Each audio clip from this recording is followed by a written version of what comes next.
Welcome. My name is Andrew Barron, and this is Well, It Depends, the podcast where I address financial decisions that can't be answered with a simple yes or no.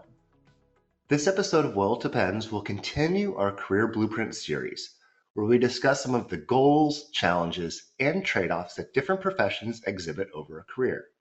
Today, we're talking about the military. But before we begin, a short disclaimer.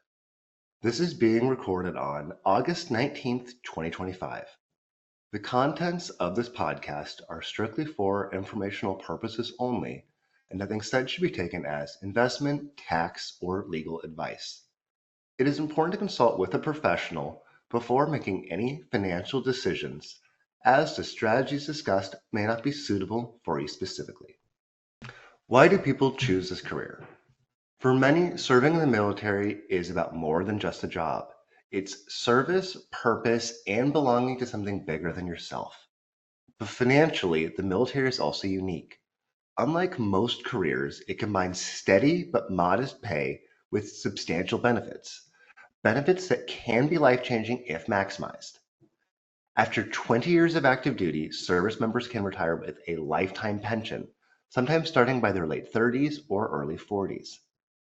Military healthcare, including Tricare, is a huge benefit both during service and after retirement. The GI Bill provides funding for college for the service member, their spouse, or their children. On-base housing and tax-free housing allowances can reduce overall lifestyle costs. And the Thrift Savings Plan is a retirement savings plan with low-cost options with both Roth and traditional accounts. As you may expect, there are trade-offs. Military families may have frequent moves, and deployments make saving and investing much more complex. Base pay is relatively modest compared to civilian peers with similar responsibilities. Not everyone stays the full 20 years, and leaving earlier means missing out on the pension. The transition back to civilian life can be difficult, especially if your military specialty doesn't directly translate to civilian careers. Now let's look at the financial picture by different stages of career. Early career, mostly think 20s. Base pay will start low, but housing, healthcare, and allowances will help. The GI Bill is often a key to long-term benefit. Your thrift savings plan account and contributions at this stage can set up big compounding for later in life. Mid-career, 30s and 40s. Service members make decisions about whether to stay in for the full 20 years or to transition out. Deployments and family moves can strain household finances. If staying, promotions and allowances may start to add up. Late career, 40s and 50s.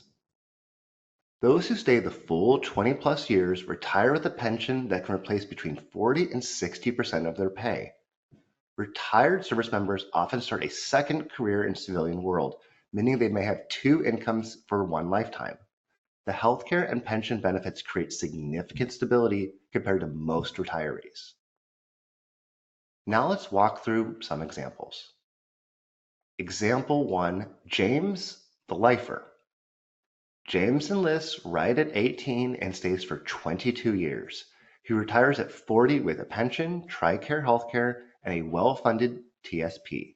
He begins a second career in defense contracting, earning more than $100,000 a year. With two income streams, he's financially independent by his mid-40s.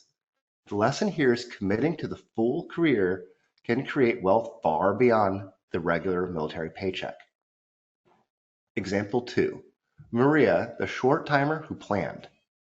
Maria serves 6 years, uses the GI Bill to get a graduate degree, and transitions to a civilian engineering career.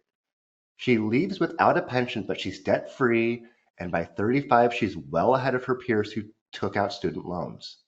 The lesson here is even a short military career can be a financial launchpad if you maximize the benefits. Example 3. Kevin, the mid-career exit.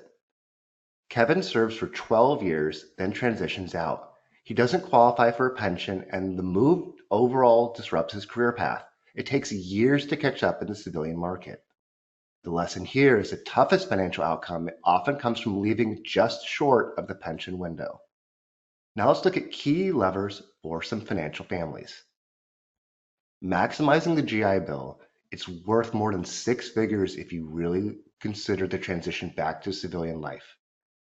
Try to contribute consistently to the TSP, even if it's small amounts. Understand the pension rules before deciding whether to stay or go.